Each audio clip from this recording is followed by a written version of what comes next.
ሰላም ጤና ይስጥልን ውድ የቻናላችን ተከታታዮች የፕሮግራማችን ቤተሰቦች፣ ይህ አብዲራዋ ቲዩብ ነው።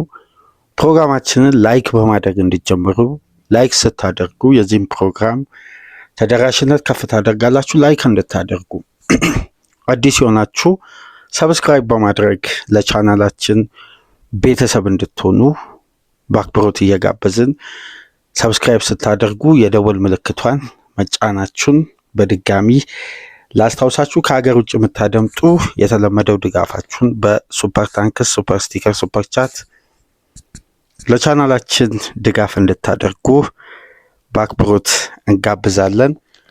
እስቲ የእንግሊዝ ፕሪሚየር ሊግ ዛሬ ሲመለስ የመጀመሪያ ጨዋታ የሚሆነው ከምሳ ሰዓት በኋላ 9 ሰዓት ተኩል ቼልሲ ወደ ተርፍ ሞል ተጉዞ በርንሌን ይገጥማል። በርንሌን ሲገጥም እንግዲህ ቼልሲ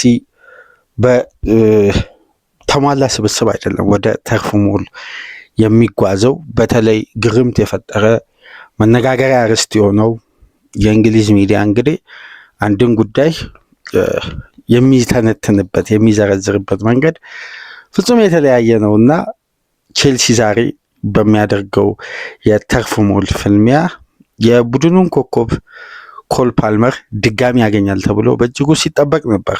ምክንያቱም ፓልመር ባለፈው ሰኞ ለመጀመሪያ ጊዜ ስንመለከት ነበር በኢንተርናሽናል ብሬክ ወቅት የሳር ትሬኒንግ በሳር ላይ ትሬኒንግ ጀምሮ ጥሩ የትሬኒንግ ቆይታ ነበረው እና በቀጣይ 3 ቀናት በሚገርም ሁኔታ ፕሮግረስ አድርጎ ወደ ዋናው ስብስብ ተመልሶ እንግዲህ ተጫዋቹ ወደ ተርፍ ሞል ባይጓዝ እንኳን ለባርሳና ለአርሴናል ጨዋታ መድረሱ የማይቀር እንደሆነ ስንሰማ ነበር። እንዲሁም ለቼልሲ ቅርብ ነን የሚሉ የቴሌግራፉ ዘጋቢና ማቲሎ እንዳሉ ከሆነ በቅርብ ሳምንት ኮል ፓልመር ወደ ሜዳ እንደሚመለስ፣ በቅርብ ሳምንት ስንል የዛሬውን ጨዋታ ጨምሮ እንደሚመለስ ነበር ዘገባዎች ሲወጡ የነበረው። ነገር ግን ሮብ ምሽት የተፈጠረ አንድ አጋጣሚ አክሲደንት ነበር በኮል ፓልመር ዙሪያ። ይህ ጉዳይ እንግዲህ የእንግሊዝ ሚዲያን ማነጋገርም አልፎ በርካታ ጉዳዮች በዚህ አጋጣሚ የእግር ኳሱን ቤተሰብ እያወያየ ይገኛል። ፓልመር በድጋሚ ጉዳት አጋጥሞታል። ጉዳቱ ግን እግር ኳሳዊ አይደለም። ማለት በእግር ኳስ አንድ ተጫዋች የሚያጋጥም አይነት ጉዳት አይደለም። ድንገት በህይወት አጋጣሚ የሚፈጠር አብዛኞቻችን ያሳለፍነውን አይነት አጋጣሚ ነው ፓልመር ላይ የተፈጠረው እና ያን ጉዳይ እንግዲህ መወያያ ርዕስ ሆኖ እንዲህ አይነት ጉዳዮች ከዚህ በፊት እነማን ተጫዋቾች ላይ ጭምር እንደተፈጠረ የእንግሊዝ ሚዲያ ወደ ኋላ መለስ ብሎ ታሪኮችን እያስታወሰ ነው የሚገኘው። የዌምብልደን ግብ ጠባቂ ዴቪድ ባሰንት የሚባል እንዲሁም የስቶክ ሲቲውን ሚድፊልደር ታውቃላችሁ፣ ሊያም ላውረንስ የሚባለውን እንዲሁም የሬንጀርሱ ተከላካይ ክሪክ ብሮድፊት የሚባል እንዲሁም ሌስ ፈርዲናንድን በሊች እያለ እያስታወሱ እንግዲህ የእንግሊዝ ሚዲያ ሰፊ ትንተና እየሰጠበት ነው የሚገኘው። ተጫዋቾች ከእግር ኳሳዊ ተሳትፎ ውጪ የሚያጋጥማቸው ጉዳቶች እናስታውሳለን። የተለያየ አይነት በአንድ ወቅት ታስታውሳላችሁ በሶሻል ሚዲያ አነጋጋሪ የነበረው ፖስት መሐመድ ሳላ የአዲሱ ዓመት መግቢያ አምና በዚህም ወቅት ማለት ወደ ዲሴምበር 29 30 አካባቢ መሰለኝና በቤቱ በመኖሪያው ቤት የአዲሱ ዓመትን ለማክበር የተለያዩ ዲኮሮችን ለመስቀል የወንበሩን ባላንስ የተጠቀመበት መንገድና ሊቨርፑል በወቅቱ የነበረበት ፎርም ከዛ ወንበር ላይ ቢንሸራተት መሐመድ ሳላ በቃ የሊቨርፑል ሲዝን ተበላሸ ብለው ነበር ሊቨርፑል ደጋፊዎች ፖስት እያደረጉ አረ ይሄን ሰውዬ አንድ በሉ ሲሉ የነበረው። በአንድ ወቅት እናስታውሳለን። በተለይ የፍራንክ ላምፓርድን የቼልሲ ደጋፊዎች ታስታውሳላችሁ። አይኑ ላይ በአጋጣሚ አንድ ሲኒማ ትልቅ ኢንተርቴንመንት እየታደመ እያለ የተወረወረ ማስቲካ አይኑን መጥቶት በተወሰነ መልኩ አይኑ ለተወሰነ ሰዓት የተወሰነ ህመም ተሰምቶት ጭምር ሕክምና ተደርጎለት ነበር። የተለያዩ ተጫዋቾች የሆነ ያልተጠበቀ አጋጣሚ ይፈጠራል እና ከዛም በኋላ እንግዲህ ያ ቀላል ነው ብሎ የሚያስቡት ነገር ደግሞ ወደ ሜዲካል ስታፎች ሲመጣ አይ አንተማ ብቁ አትሆንም ለዚህ ጨዋታ ተብሎ ደግሞ ወደኋላ እንዲመለስና ሪከቨር እንዲያደርግ ይደረጋል። ተጫዋቾች በነገራችን ላይ ስልጣን የላቸውም። ስለሚሰማቸው ስሜት ፔን ለሕክምና ባለሙያዎች ይገልጻሉ እንጂ እኔ ብቁ ነኝ፣ ጤናማ ነኝ፣ ያጫውተኛል የሚል ጉዳይ እነዚህ አይነት ስልጣን የላቸው። በገዛ እግራቸው ወጥተው ሜዳ ለመጫወት የነዚያ የፊትነስ አሰሪዎች የፊትነስ ሌቭልን የሚለኩ የፊዚዮቴራፒስቶች አይተው ከወሰኑ በኋላ ነው።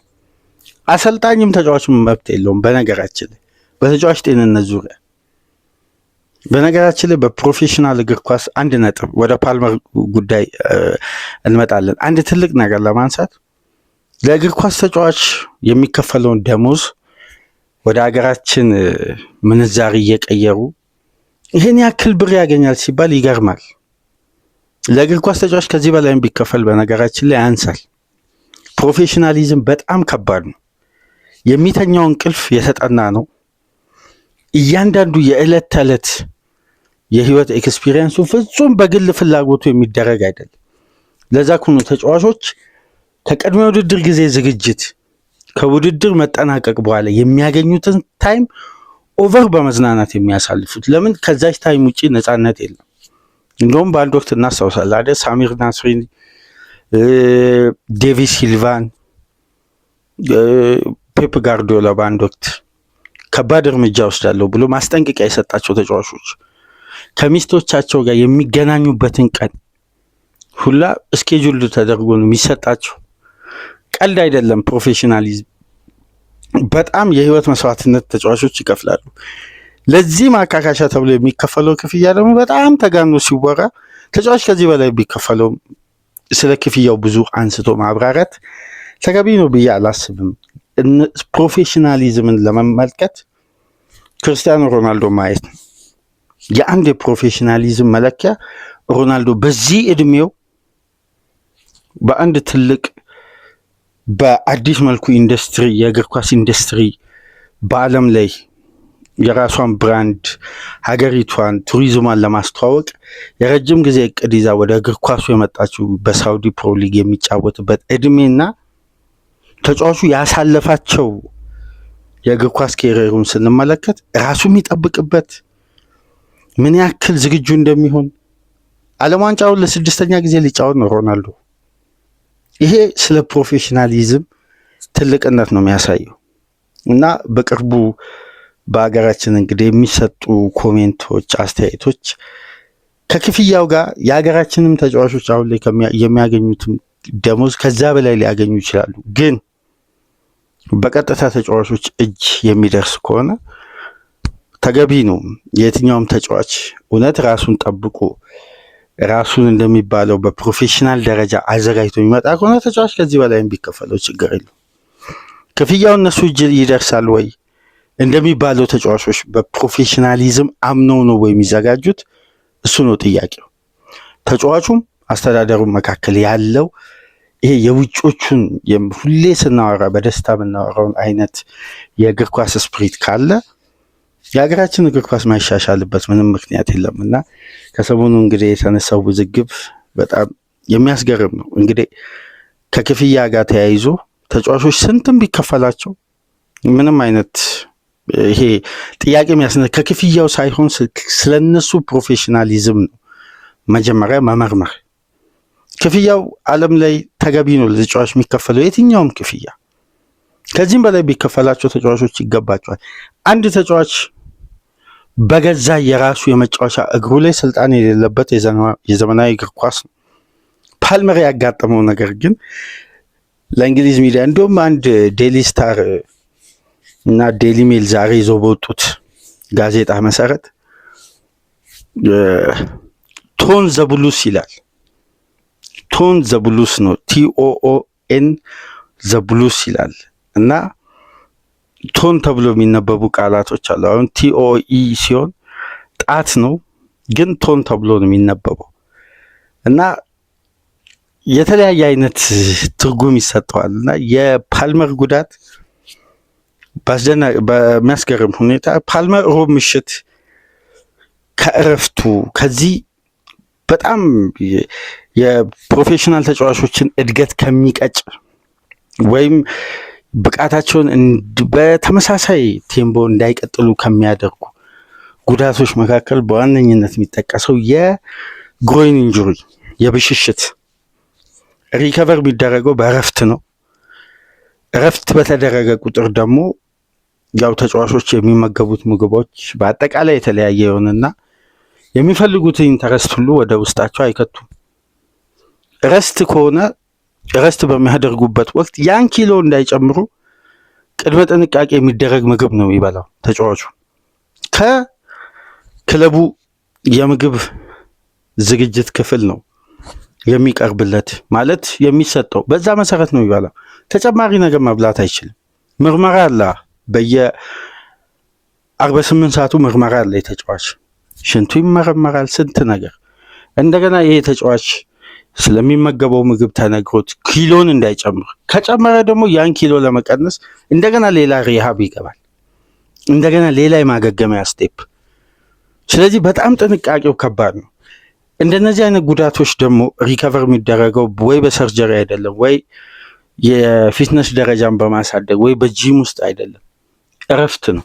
ሰርጀሪ ካልተደረገ እረፍት ነው፣ በራሱ ጊዜ ይመለሰ። ከዛም ፔኑ ሲቀንስ በተለያዩ ፔን ኪለሮች ፔኑ ከቀነሰ በኋላ ተጫዋች ላይት ትሬኒንግ እንዲያደርግ ሂደቱ ይታያል።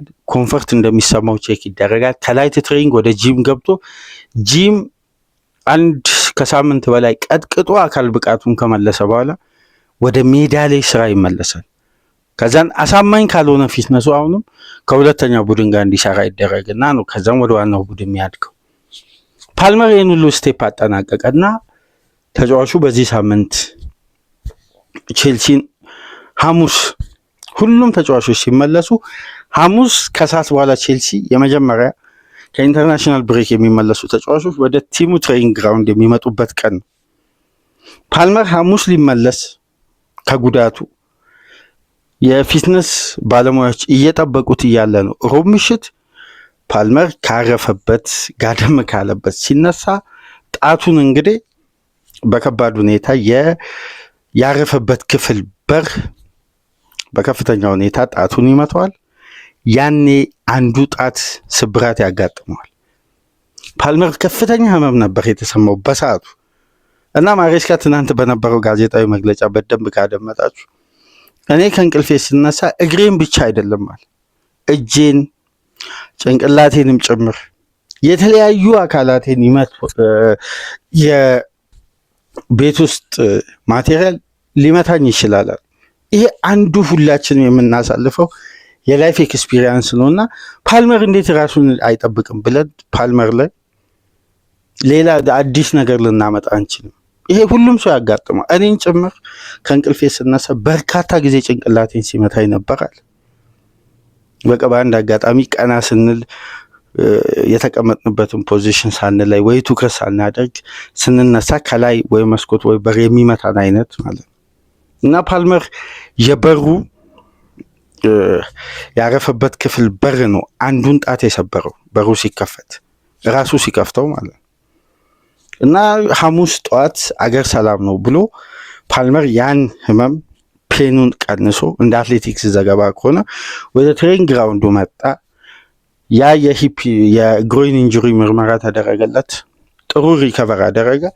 በተጨማሪ ምርመራ ሲደረግለት አንደኛው ጣት ተሰብሯል፣ ሊያጫውተው አይችልም ማለት በፊዚዮቴራፒስቶች እና በፊትነስ አሰሪዎች ፓልመር ይሄን ስብራት ይዞ ወደ ሜዳ መግባት አይችልም። ስለዚህ ይሄ ስብራት ለአንድ ሳምንት ከሜዳ ያርቃል ተባለ።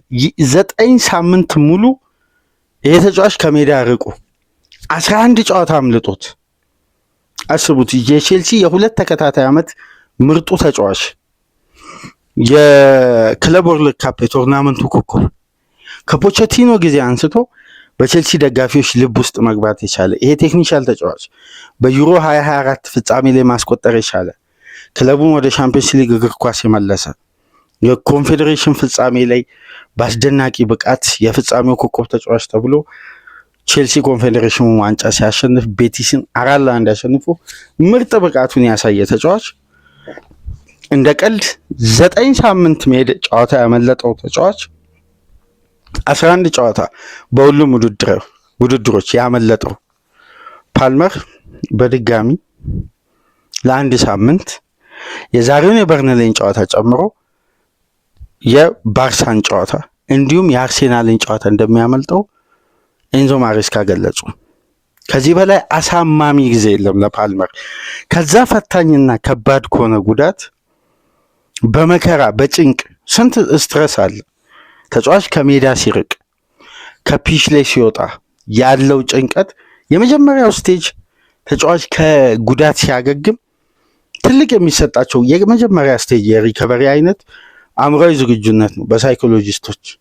ምክንያቱም ተጫዋች ከሜዳ ራቀ ማለት ያን ብቃት፣ ያን ተነሳሽነት፣ ያን በራስ መተማመን ጉዳት ሲያጋጥም አብዛኛው ተጫዋች ፈተና ውስጥ ይገባል ወደዛ ሳይኮሎጂ ለማምጣት። በተለይ ቡድኑ ተጫዋቹን በእጅጉ የሚፈልግ ከሆነ አሁን ወቅቱ ደግሞ ፓልመር ለቼልሲ የሚያስፈልግበት ሰዓት ነው። በቅርብ ሳምንት ቼልሲ ቤት አንዳንድ የምናየው ክፍተት ቼልሲ ነጥብ የጣላባቸውን ጨዋታ ብንመለከት ፓልመርን የሚፈልጉ ጨዋታዎች ናቸው እና ፓልመር እዚህ የቼልሲ የቡድን ሂደት ውስጥ ቢገኝ እንዴት ነው ቼልሲ አስደናቂ ሞመንት በሊጉም በሁሉም ውድድሮች ሊያሳይ የሚችለው? እና አሁን የተጫዋች 11 ጨዋታ አምልጦታል። ተጨማሪ 3 ጨዋታ ሊያመልጡት ነው ወደ 14 ጨዋታ። ቼልሲ ፓልመርን ባጣበት ወቅት በ11 ጨዋታ 8 አሸነፈ። በሁሉም ውድድሮች 2 ተሸነፈ፣ 1 አቻ ወጣ። ቼልሲ በግሩም ሁኔታ ያለ ፓልመር እንግዲህ ህይወትን አዳፕት አድርጓል። በሴፕቴምበር 20 ነበር ለመጨረሻ ጊዜ ፓልመር ከማንቸስተር ዩናይትድ ጋር በሜዳ ውስጥ የተመለከት ነው። ፓልመር ከተጎዳ በኋላ ቼልሲ ስቲቫው ዊሊያምን፣ በኖኖቲን፣ ጋርናቾን፣ ፔድሮ ኔቶ፣ ጂሚ ጊተንን፣ ጆዋ ፔድሮን እንደየ ብቃታቸው እያፈራረቀ ሲጠቀም ነበር። ግን በጣም በሚያስገርም ሁኔታ እነዚህ ተጫዋቾች ሁሉ ተጎድቷል። በዚህ መሃል ስቲቫውም መጠነኛ የፊትነስ ችግር አጋጥሞት ከስብስብ ውጭ ሆኗል። ጋርናቾም በተመሳሳይ፣ ፔድሮ ኔቶም በተመሳሳይ፣ ጂሚ ጊተንስም በተለያዩ በሁሉም ውድድሮች ነው የምላቸው መጠነኛ ህመም እያጋጠማቸው ከሜዳ ሲርቁ ነበር። አሁን እንግዲህ ቼልሲ ባልተጠበቀና ባላሰቡት መንገድ ፓልመርን በጥሩ ወቅት በፈታኝ 3 ጨዋታዎች ተጫዋቹ የክለባችን ሱፐርስታር ተመለሰ ብለው ሲያስቡ ሮብ ምሽት ባጋጠመው ከእግር ኳስ ውጭ ጉዳት ተጫዋቹ እንግዲህ ለተጨማሪ 1 ሳምንት ሪከቨር እንዲያደርግ ኃላፊነት ተጥሎበት እንግዲህ በድጋሚ ከትሬኒንግ ግራውንድ ለቆ ወደ ቤቱ ተመልሷል። ይሄ ለፓልመር አይነት ተጫዋች ፍጹም አሳማሚ ነው። ለዚህ ቴክኒሻል ተጫዋች ያውም በጉጉት ከዛ ፈታኝ ጉዳት አገግሞ በጥሩ ስነቦና ወደ ትሬኒንግ ተመልሶ ቡድኑን ለማገዝ በተዘጋጀበት ወቅት እንደገና ሌላ ጉዳት። ይሄ ለፓልመር ለቼልሲም ከባድ አሳማሚ ወቅት ነው። ግን የጋርናቾ እና የፔድሮ ኔቶ ጉዳይስ? በተለይ የጋርናቾ ይሄ ተጫዋች በቼልሲ በፍጥነት መረጋጋት የፈጠረ ይመስላል። ከማንቸስተር ዩናይትድ የተገፋው ይህ አርጀንቲናዊ ተጫዋች በቼልሲ ቤት ነፍስ የዘራ ይመስላል።